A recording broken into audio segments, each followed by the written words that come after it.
Class के अंदर हमने डिस्कस किया था कैपेसिटर की एनर्जी के बारे में और उसके कैपेसिटेंस के बारे में। आज हम पढ़ने जा रहे हैं एक नई टर्म। क्या है हमारे पास वो topic? Common potential.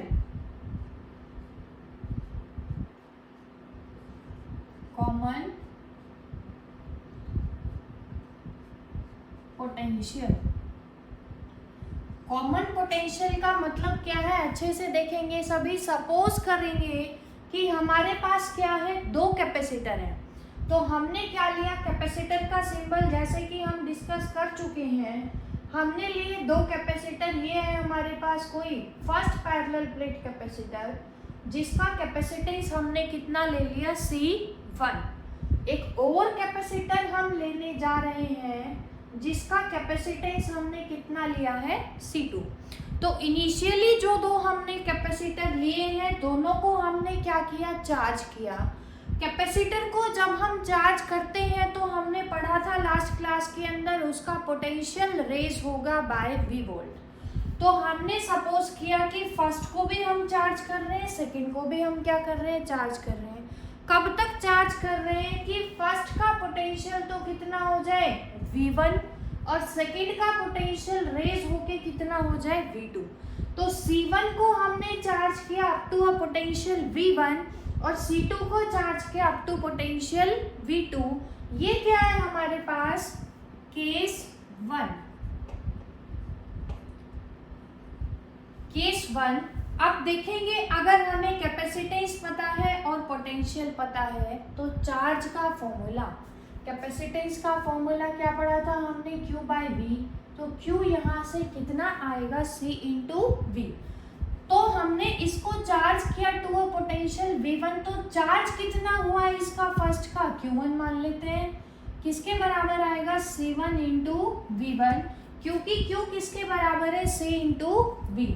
Similarly second capacitor का चार्ज कितना आएगा, C2 इंटू V2। तो टोटल चार्ज कितना आ गया हमारे पास केस 1 के अंदर, total charge is equal to, total charge को हम क्या मान लेते हैं यहाँ पे, Q किसके बराबर आएगा, Q1 प्लस Q2, और Q is equal to, Q1 की वैल्यू कितनी है, C1 इंटू V1, Q2 की वैल्यू कितनी है, C2 इंटू V2। इसको हमने मान लिया इक्वेशन नंबर 1। तो हमने क्या लिया, दो कैपेसिटर लिए, दोनों को चार्ज किया टू डिफरेंट पोटेंशियल्स।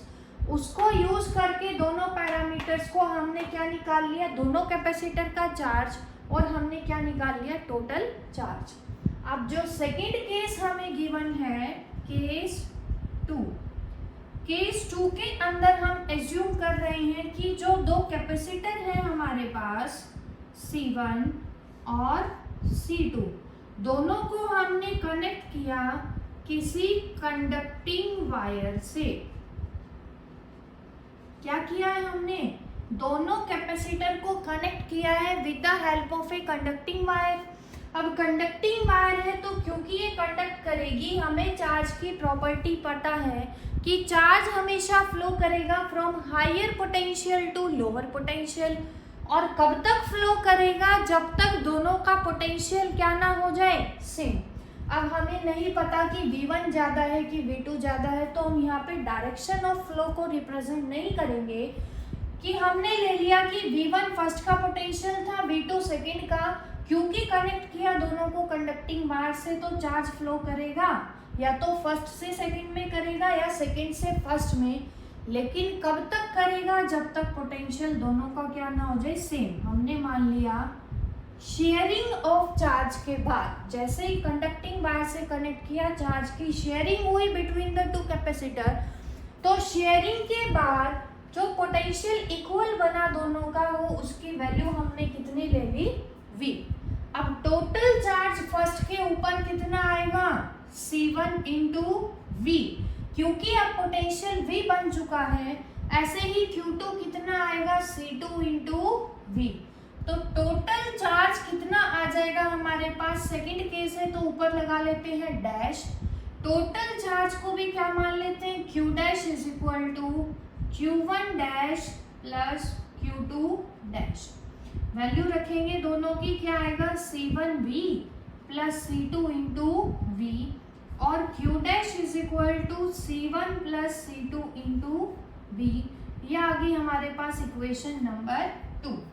अब हमने फर्स्ट चैप्टर के अंदर चार्ज की प्रॉपर्टी पढ़ी थी that total charge remains conserve before and after the process. अब प्रोसेस कौन सा हुआ, शेयरिंग का हुआ।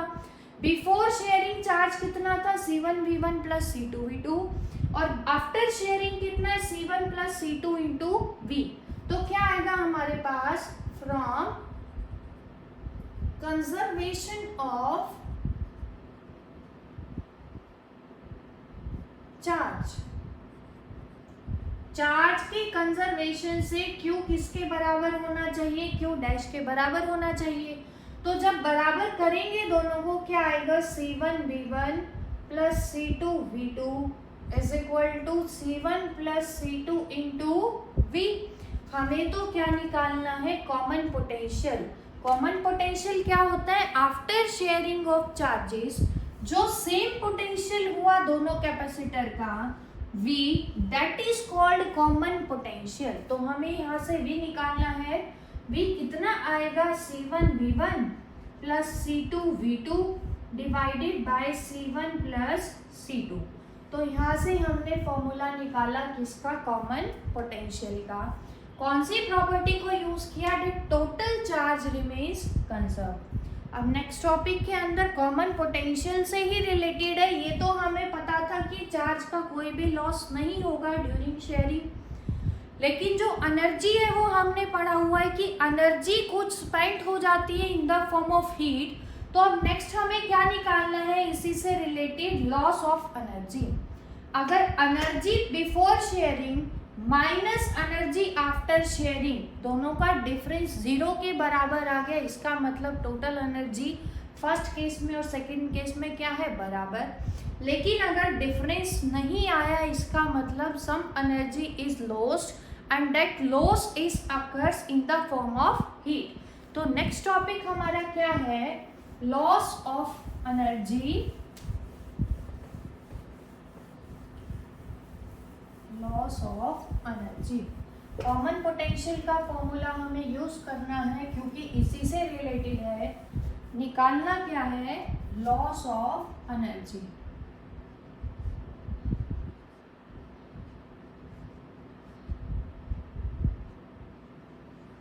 अब देखेंगे हमें सिचुएशन में क्या गिवन था, दो कैपेसिटर गिवन थे, क्या था, एक तो C1, दूसरा क्या था C2।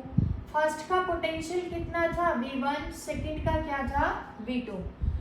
सेकंड केस में क्या था, दोनों कैपेसिटर को कनेक्ट कर दिया किसी कंडक्टिंग वायर से, तो दोनों का पोटेंशियल कितना बन गया था, कॉमन, दैट इज V। तो अब हमें निकालनी क्या है, लॉस ऑफ एनर्जी। पैरामीटर हमें कौन सा पता है, C और V।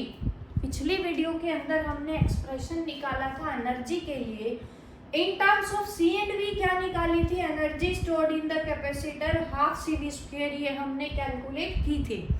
तो यहाँ से देखेंगे केस 1 के अंदर जो टोटल एनर्जी होगी U is equal to U1 plus U2 मान लेते हैं हम, क्योंकि एनर्जी का सिंबल है U, तो टोटल एनर्जी बिफोर शेयरिंग क्या होगी, इसकी एनर्जी मान ली U1, इसकी कितनी मान ली U2। अब एनर्जी का फॉर्मूला क्योंकि हाफ CV² है, तो U किसके बराबर आएगा, हाफ U1 किसके बराबर आएगा, half C1 into V1² plus half C2 into V2²। इसको मान लेते हैं इक्वेशन नंबर 1। ये आ गई टोटल एनर्जी बिफोर शेयरिंग, ये आ गई हमारे पास। अब आफ्टर शेयरिंग हमें निकालनी है, उसको मान लेते हैं U डैश टोटल एनर्जी को।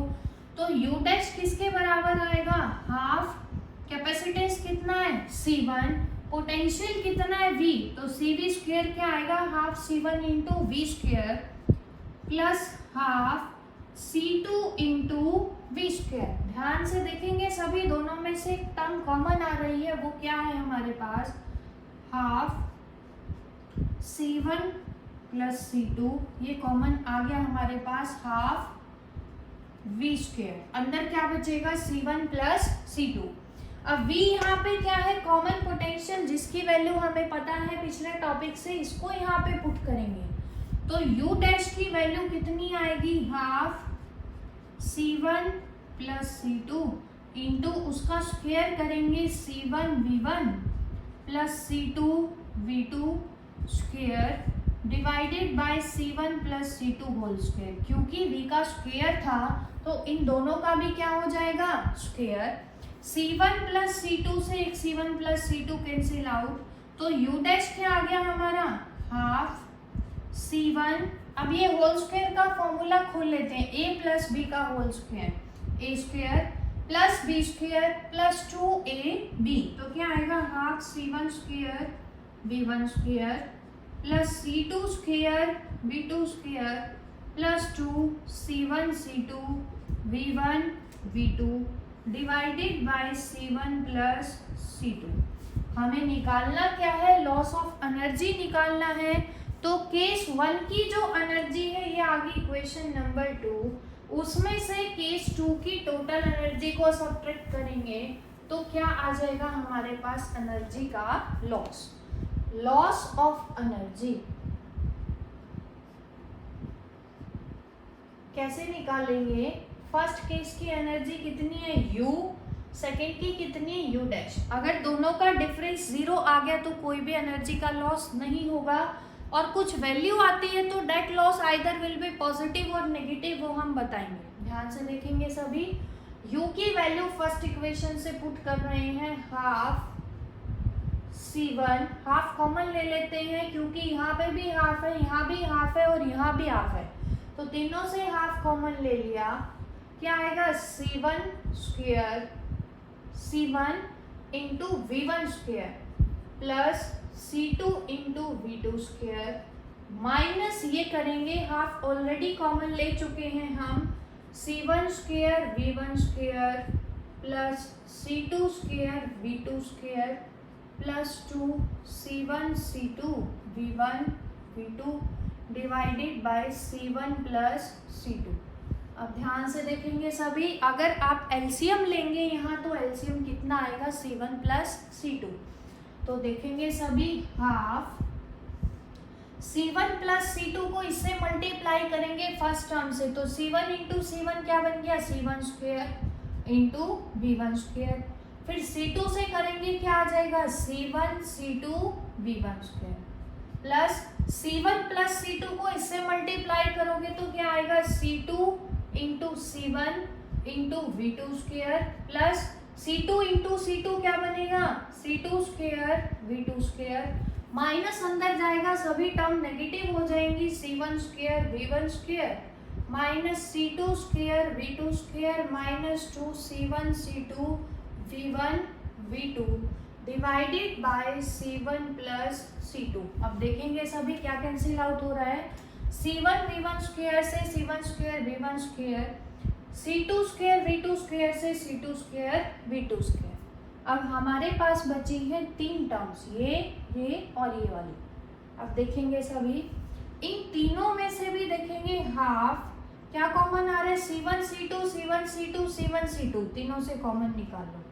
अंदर क्या बचेगा, V1 का स्क्वायर, यहाँ क्या बचेगा V2 का स्क्वायर माइनस 2 क्या बचेगा V1 into V2 divided by C1 plus C2। अब देखेंगे सभी, half a square plus b square minus 2ab that is a minus b का होल स्क्वायर, क्या आएगा, half C1 C2 V1 minus V2 का whole square divided by C1 plus C2। तो ये क्या आ गया हमारे पास, u माइनस u डैश। ध्यान से देखेंगे, कैपेसिटेंस ये सब क्या थे, पॉजिटिव।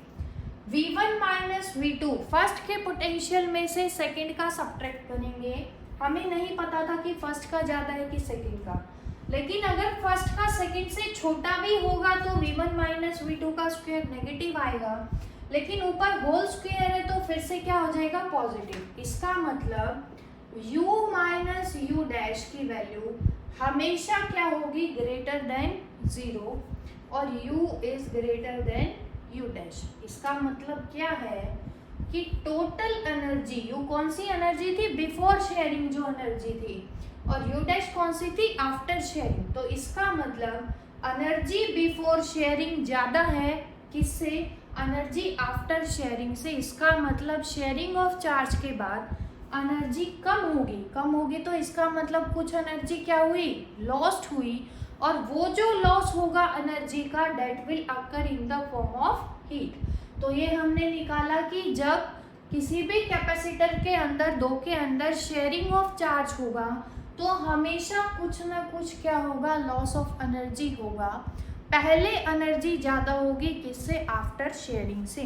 अब नेक्स्ट टॉपिक देखेंगे सभी, इंपॉर्टेंट है नेक्स्ट टॉपिक भी हमारा, die electric.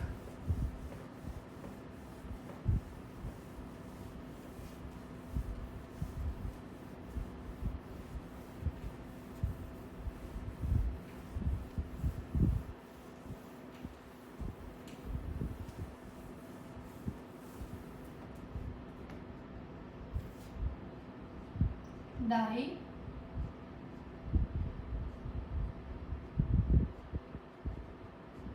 Electric, dielectric जो है बच्चे किसको बोलते हैं हम, डाई इलेक्ट्रिक्स किसको बोलते हैं, इंसुलेटर्स को ही हम क्या बोलते हैं, die electric.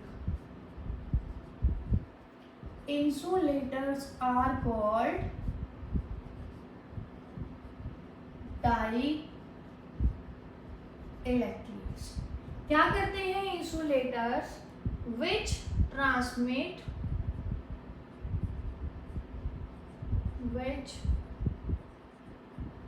transmits electric effect without conducting।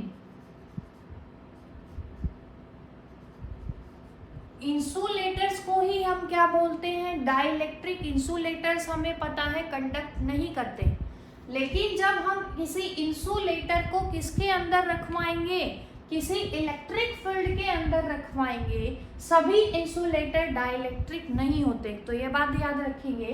लेकिन कुछ इंसुलेटर्स को जब हम एक्सटर्नल फील्ड में रखवाएंगे तो वो क्या करेंगे, इलेक्ट्रिक इफेक्ट को क्या करेंगे, ट्रांसमिट करेंगे, शो करेंगे बिना कंडक्ट किए, तो इसलिए उनको हम क्या बोलेंगे, डाई इलेक्ट्रिक्स।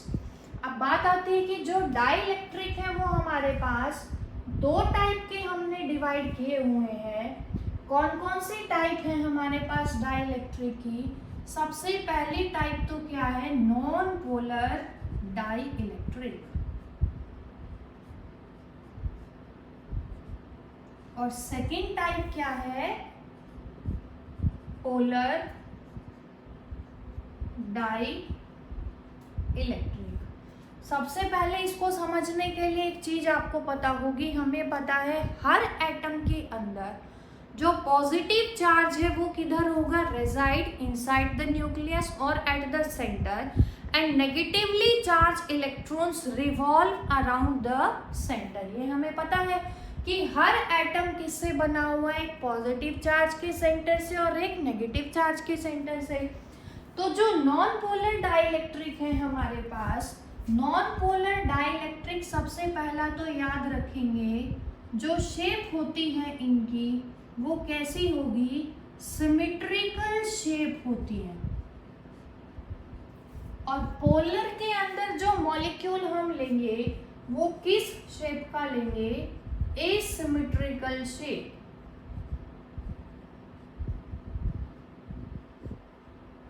एक फर्स्ट बात तो हमें पता चल गई।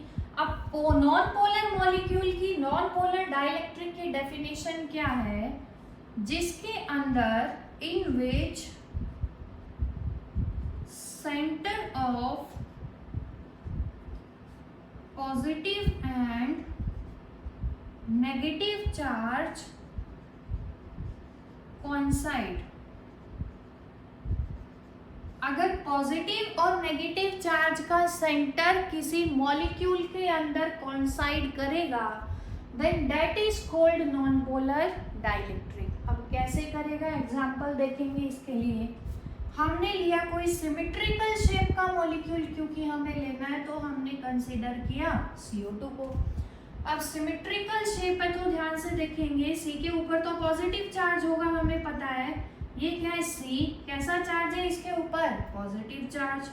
O कैसा चार्ज होगा, O के ऊपर नेगेटिव चार्ज। एक और O है हमारे पास, उसके ऊपर भी कैसा चार्ज होगा, नेगेटिव चार्ज। अब सेंटर ऑफ पॉजिटिव चार्ज कौन है हमारे पास, ये जो दोनों नेगेटिव चार्जेस हैं, अगर हम इनको किसी लाइन से ज्वाइन करेंगे तो दोनों नेगेटिव चार्जेस का जो सेंटर आएगा, ध्यान से देखेंगे, वो भी कहाँ पर आएगा, यहाँ पर आएगा। तो इसका मतलब centre of positive charge and centre of negative charges, दोनों नेगेटिव चार्ज का सेंटर भी क्या आया, सेम। इसका मतलब दोनों क्या कर रहे हैं, कोइंसाइड कर रहे हैं। तो ऐसे मॉलिक्यूल्स को हम क्या बोल सकते हैं, non polar डाइइलेक्ट्रिक्स।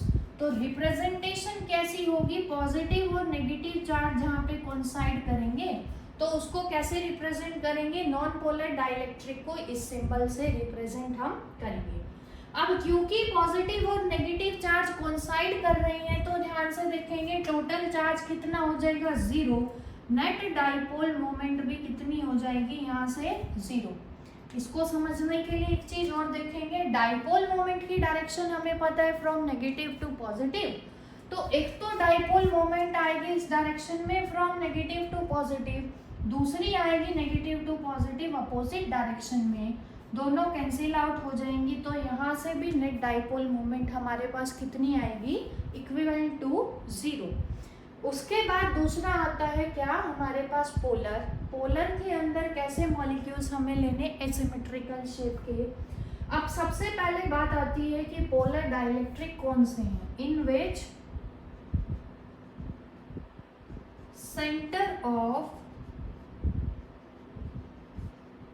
Positive and negative charge do not coincide. जिसमें कोइंसाइड किए उसमें तो क्या हो गया हमारे पास, नॉन पोलर। अगर पोलर होगा तो दोनों के सेंटर कभी भी कोइंसाइड नहीं करेंगे। दूसरा क्या याद रखेंगे, एसिमेट्रिकल शेप के हैं। तो देखेंगे इसके लिए एग्जांपल ले लेते हैं एसिमेट्रिकल के लिए, किसका, वाटर का।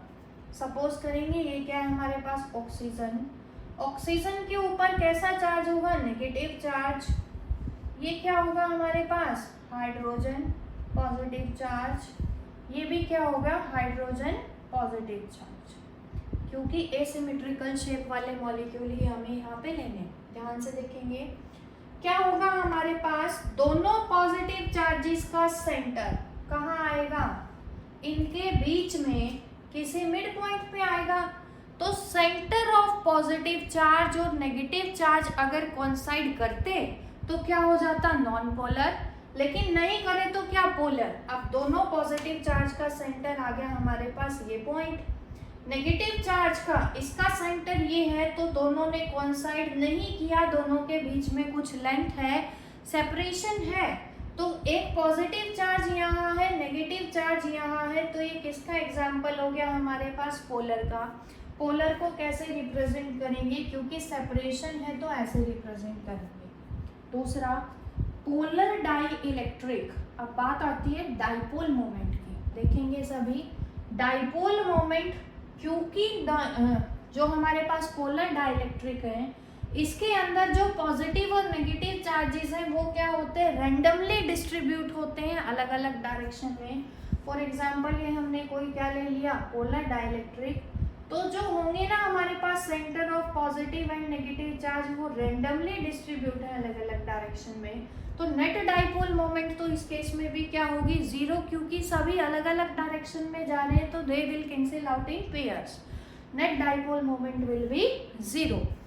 लेकिन अब बात आती है कि अगर हम पोलर को नॉन पोलर को कहाँ रखवाएं, किसी एक्सटर्नल फील्ड के अंदर रखवाएं, तो इनका बिहेवियर कैसा होगा। तो नेक्स्ट टाइप क्या है हमारे पास topic, behaviour of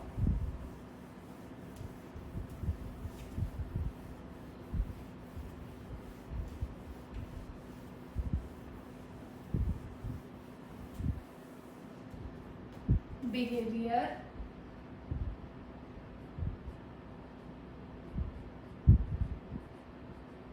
of dielectric in uniform electric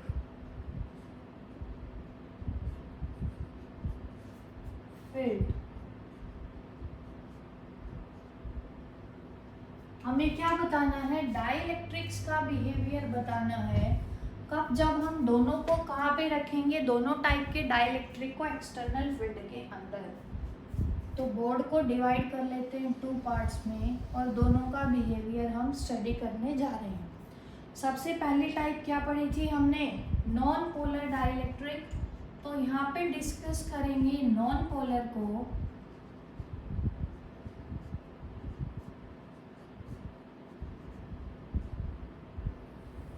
दूसरी टाइप क्या थी? Polar dielectric. देखेंगे सभी। अब हमें पता है नॉन पोलर डाइलेक्ट्रिक है, तो इनिशियली केस 1 में जब कोई भी फील्ड नहीं था तो नॉन पोलर डाइलेक्ट्रिक को कैसे रिप्रेजेंट करेंगे? क्या था नॉन पोलर डाइलेक्ट्रिक? जिसमें centre of positive and negative charge coincide कर रहा था। तो ये क्या आ गया हमारे पास? हमने रिप्रेजेंट किया किसी नॉन पोलर डाइलेक्ट्रिक को जिसके अंदर पॉजिटिव और नेगेटिव चार्ज का सेंटर क्या कर रहा है? कोइंसाइड। सिमिलरली पोलर के अंदर इनिशियली क्या था? कोइंसाइड नहीं कर रहे थे दोनों के सेंटर, कुछ सेपरेशन थी। तो कैसे रिप्रेजेंट करेंगे इनको?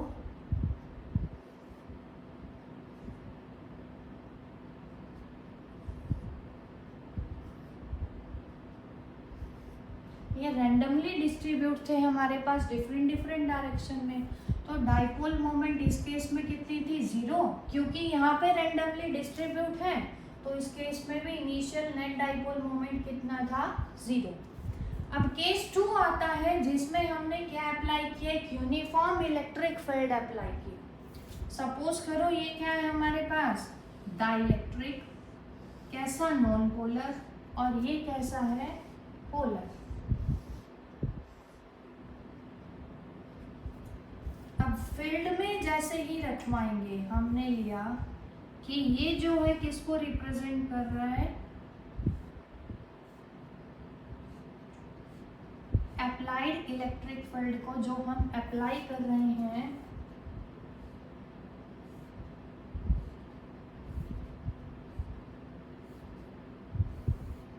ये आ गया हमारे पास। तो अप्लाइड इलेक्ट्रिक फील्ड को हम कितना मान लेते हैं यहाँ पे? ई नॉट क्या है? अप्लाइड इलेक्ट्रिक फील्ड जो हम अप्लाई कर रहे हैं। अब ध्यान से देखेंगे सभी। क्या है हमारे पास? नॉन पोलर के अंदर पॉजिटिव और नेगेटिव चार्ज कोइंसाइड कर रहे थे। अब जैसे ही यहाँ पे हम फील्ड लगाएंगे, फील्ड की डायरेक्शन क्या होती है? Positive to negative. इसका मतलब यहाँ क्या है? पॉजिटिव, यहाँ नेगेटिव। सिमिलरली यहाँ पॉजिटिव और यहाँ क्या है हमारे पास? नेगेटिव। अब ध्यान से देखेंगे, इसके अंदर क्या थे? पॉजिटिव और नेगेटिव चार्ज के सेंटर कोइंसाइड कर रहे थे। फील्ड जा रहा है फ्रॉम पॉजिटिव टू नेगेटिव। तो पॉजिटिव अट्रैक्ट करेगा ये जो नेगेटिव चार्जेस है, इसको अपनी तरफ। क्या आ जाएगा? Negative negative negative. ऐसे ही पॉजिटिव रिपेल हो जाएगा। तो जैसे ही फील्ड में हमने रखवाया, पॉजिटिव और नेगेटिव चार्ज के सेंटर क्या हो गए? सेपरेट। सिमिलरली यहाँ पे नेगेटिव चार्ज है तो इधर कैसा चार्ज आएगा? Positive positive positive. इनका पॉजिटिव तो आ गया इस तरफ और ये नेगेटिव वाला इधर एक्यूमुलेट होगा। तो यहाँ पे भी क्या हो गया? पॉजिटिव और नेगेटिव चार्जेस के सेंटर क्या हो गए हमारे पास? सेपरेट हो गए। इसका मतलब दूसरी बात देखेंगे, एंड्स की अगर बात करें, सिर्फ एंड की, तो इस एंड पे कैसा चार्ज? Negative charge. इस एंड पे कैसा चार्ज? Positive charge. और ये जो चार्जेस हैं हमारे पास positive negative positive negative positive negative, ये क्या हो जाएंगे हमारे पास, न्यूट्रलाइज हो जाएंगे। अब देखेंगे कुछ चार्जेस तो न्यूट्रलाइज हो गए, इलेक्ट्रिक फील्ड जा रहा था उस डायरेक्शन में, तो अब क्या बच गया हमारे पास, इस एंड पे नेगेटिव चार्ज, इस पे पॉजिटिव चार्ज। तो इसका मतलब डाइलेक्ट्रिक के अंदर एक इलेक्ट्रिक फील्ड होगी फ्रॉम पॉजिटिव टू नेगेटिव। ये पॉजिटिव है, ये नेगेटिव, तो ये जो इलेक्ट्रिक फील्ड है इसको बोलेंगे इंड्यूस्ड इलेक्ट्रिक फील्ड और पोलराइज्ड इलेक्ट्रिक फील्ड। क्योंकि जैसे ही हमने डाइलेक्ट्रिक को फील्ड में रखवाया, क्या हो गया, डाइलेक्ट्रिक पोलराइज हो गया, एक एंड तो नेगेटिवली चार्ज हो गया, दूसरा एंड क्या हो गया, पॉजिटिवली चार्ज। तो इसी को जो है हम क्या बोलते हैं, डाइपोल मोमेंट की डेंसिटी भी बोल सकते हैं। डायरेक्शन क्या होगी, फ्रॉम नेगेटिव टू पॉजिटिव, तो इसी को हम क्या बोलते हैं, इलेक्ट्रिक पोलराइजेशन। Electric polarisation. अब अंदर भी कुछ फील्ड प्रोड्यूस होगी, इंड्यूस्ड कितना है, ईपी, ईपी की डायरेक्शन वो है, तो रिड्यूस पहले नेट फील्ड कितना था, ई नॉट, अंदर कितना है, ईपी, क्योंकि कुछ चार्जेस न्यूट्रलाइज हो चुके हैं, इसका मतलब ईपी की वैल्यू क्या है, ई नॉट से कम। कितनी कम है, that is E is equal to E not minus EP. तो ई किसको रिप्रेजेंट कर रहा है, रिड्यूस्ड वैल्यू ऑफ ई को, रिड्यूस्ड वैल्यू ऑफ ई, कि इलेक्ट्रिक फील्ड की वैल्यू कितनी कम हुई, किसके बराबर आएगा, अप्लाइड में से किसको सब्ट्रैक्ट करेंगे, कितनी पोलराइजेशन हुई डाइलेक्ट्रिक के अंदर। तो अब देखेंगे सभी पोलराइज हो गया, तो इसका मतलब कुछ नेट डाइपोल मोमेंट भी होगा। अब इसका सिमिलरली इसको भी रखेंगे तो क्या होगा, पोलर को, यह पॉजिटिव यहाँ नेगेटिव क्या आ जाएगा, नेगेटिव चार्जेस इधर एक्यूमुलेट होंगे, इधर कैसे होंगे, पॉजिटिव चार्जेस। फिर से क्या होगा, एंड्स पे निकालना है हमें कितना चार्ज पोलराइज हुआ, अंदर वाले दोनों क्या हो जाएंगे, 0 0 0। इसके अंदर भी एक फील्ड सेटअप होगी फ्रॉम कहाँ से, पॉजिटिव टू नेगेटिव इस डायरेक्शन में, दैट इज कॉल्ड ईपी। और रिड्यूस्ड वैल्यू ऑफ ई यहाँ पे भी कितनी आएगी, ई नॉट माइनस ईपी। अब क्या होगा, हमें आगे क्या पढ़ना है, इसका यूज करके हमारे पास एक तो हमें पता होना चाहिए कि ये जो इलेक्ट्रिक पोलराइजेशन हुई, दैट इज डाइपोल मोमेंट की डेंसिटी, इसकी वैल्यू कितनी होगी। उसके बाद देखेंगे अभी 2 मार्क्स में रिलेशन इंपॉर्टेंट है ये हमारे पास।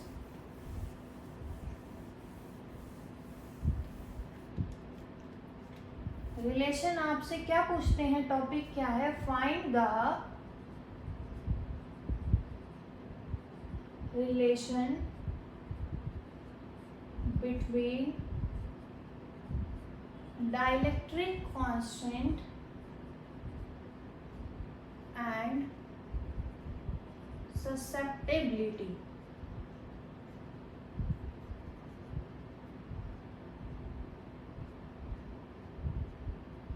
ये है हमारे पास।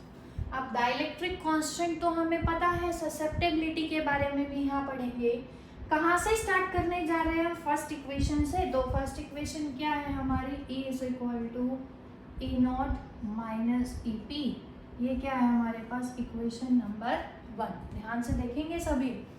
अब हमें निकालना है इलेक्ट्रिक पोलराइजेशन कितना हुआ, ई पी। ई का formula, electric field intensity Gauss law के अंदर एप्लीकेशन हमने पढ़ी थी। अगर हमारे पास 2 शीट हैं, एक के ऊपर नेगेटिव चार्ज है, दूसरी के ऊपर पॉजिटिव चार्ज है, तो बिटवीन द प्लेट्स ई हमने कितना निकाला था, सिग्मा बाय एप्सिलन नॉट। अब देखेंगे एप्सिलन नॉट क्यों था, क्योंकि दोनों प्लेट्स के बीच में क्या था, फ्री स्पेस। अब यहाँ देखेंगे ये नेगेटिव चार्ज और ये पॉजिटिव चार्ज के बीच में क्या है, कोई मीडियम है। मीडियम है तो क्या आ जाएगा हमारे पास, ईपी की वैल्यू सिग्मा बाय एप्सिलन।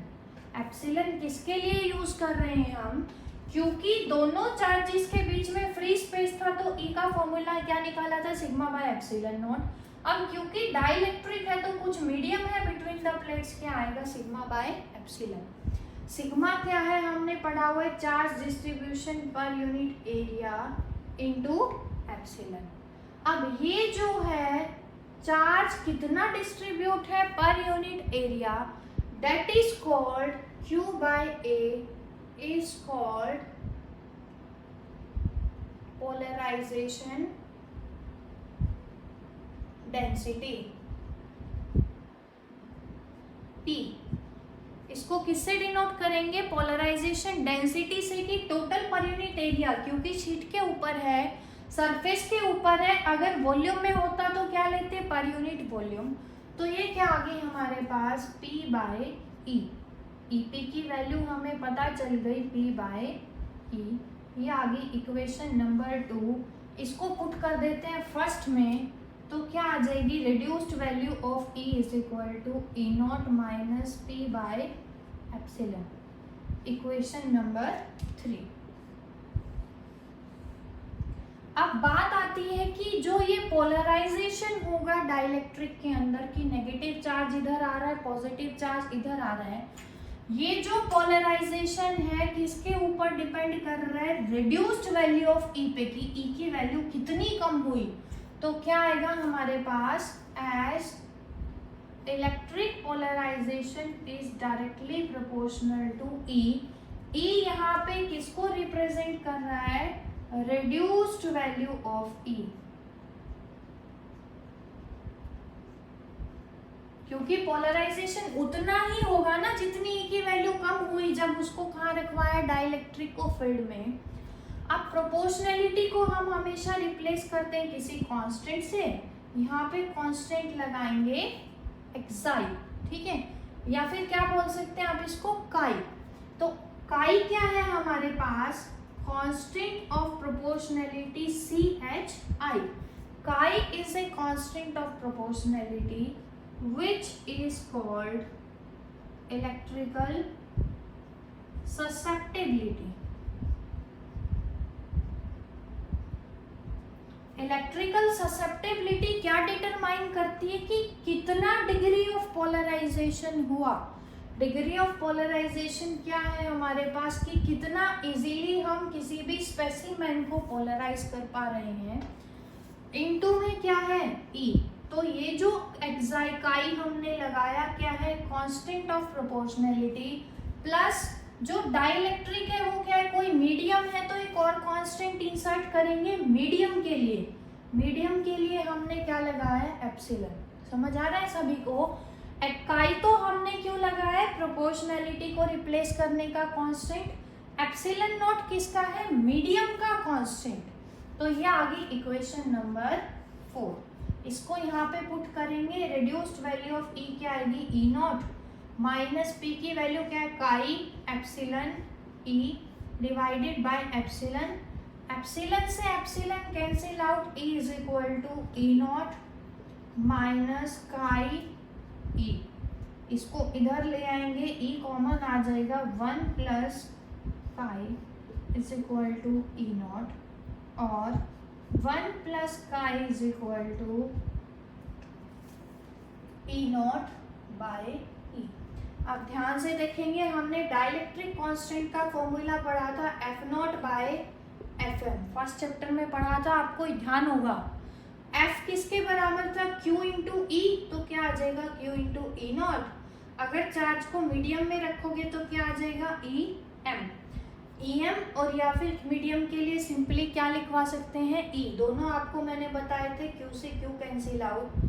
तो E नॉट बाय E यहाँ से किसको रिप्रेजेंट कर रहा है, K को रिप्रेजेंट कर रहा है। क्यों लेकर आए K का कंसेप्ट, क्योंकि हमें रिलेशन ही किसके बीच में निकालना है, ससेप्टेबिलिटी। तो ससेप्टेबिलिटी तो ऑलरेडी हमारे पास आ चुकी है, लेकिन डाइलेक्ट्रिक कांस्टेंट यहाँ पे इंसर्ट करना है हमें। तो E नॉट बाय E किसके बराबर है, K के बराबर। तो रिलेशन क्या आएगा, K is equal to 1 plus chi. याद रखेंगे, 2 मार्क्स के लिए काफ़ी इम्पोर्टेंट है ये आपके पास। पोलराइजेशन का पूरा ही टॉपिक इम्पोर्टेंट है। वीडियो को पूरा देखेंगे और अच्छे से देखेंगे, आप लोग स्किप नहीं करेंगे।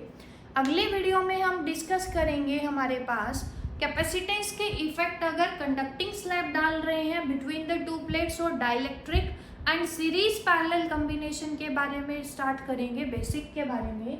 तब तक के लिए थैंक यू।